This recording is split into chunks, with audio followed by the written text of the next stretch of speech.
Monsieur le Président, Mesdames et Messieurs les députés, chers collègues, mais ça finira mieux. Imaginez un contrat vous liant à un partenaire qui ne tiendrait aucun de ses engagements. Un contrat où vous devez tout et votre partenaire ne doit rien. Mais un contrat dont vous continuez pourtant à respecter scrupuleusement et l'esprit et la lettre.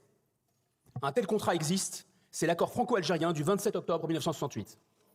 L'excellent rapport d'information que notre collègue Charles Rodwell a consacré à cet accord de 1968 évoque à son propos un véritable statut de l'Algérien en France extrêmement dérogatoire au droit commun.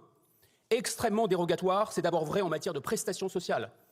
Un étranger, selon le droit commun, doit résider 5 ans en France pour toucher le RSA, les allocations familiales ou une prime d'activité. Pour un Algérien, cette exigence disparaît. Un étranger doit résider 10 ans avant de bénéficier du minimum vieillesse. Un Algérien y a droit au bout d'un an. Ce régime extrêmement dérogatoire concerne aussi le franchissement des frontières. Les Algériens peuvent s'absenter 3 ans de France sans perdre leur titre de séjour, contre 6 mois pour les autres étrangers. Il est possible de retirer un titre de séjour à un étranger qui trouble l'ordre public ou qui pratique la polygamie. Ça n'est pas possible pour un Algérien. Autre dérogation au droit commun des étrangers dont profitent les Algériens, les règles en matière de regroupement familial. Un Algérien peut faire venir sa famille en ne gagnant que le SMIC, ceci en intégrant les aides sociales, là où le droit commun exige bien davantage des autres étrangers. Plus extravagant encore, il existe certains domaines où l'accord de 1968 avantage les Algériens par rapport aux nationaux. C'est le cas, par exemple, lorsqu'un étudiant algérien veut ouvrir un commerce. L'administration n'a pas le droit de vérifier l'entreprise, la réalité de l'entreprise créée, alors que pour un étudiant français, elle le peut. Alors on nous dira, c'est le prix à payer pour l'intégration. Le rapport Rodwell prouve justement le contraire. Le taux de chômage des Algériens est plus du double du taux de chômage dans l'Hexagone.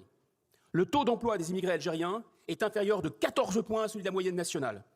Près de 40% des Algériens de 15 ans et plus ne sont ni en emploi ni en études. Ils sont simplement inactifs, vivant pour beaucoup des aides sociales. Les ressortissantes algériennes sont-elles inactives à plus de 50%.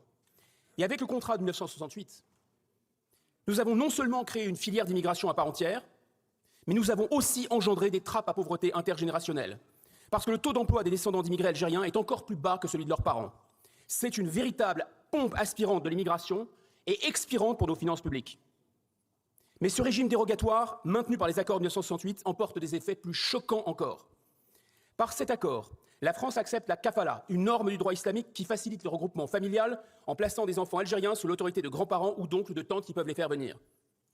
Alors comment pouvons-nous, d'un côté, interdire les signes religieux à l'école et, de l'autre, appliquer la kafala dans notre droit pour complaire à un autre État?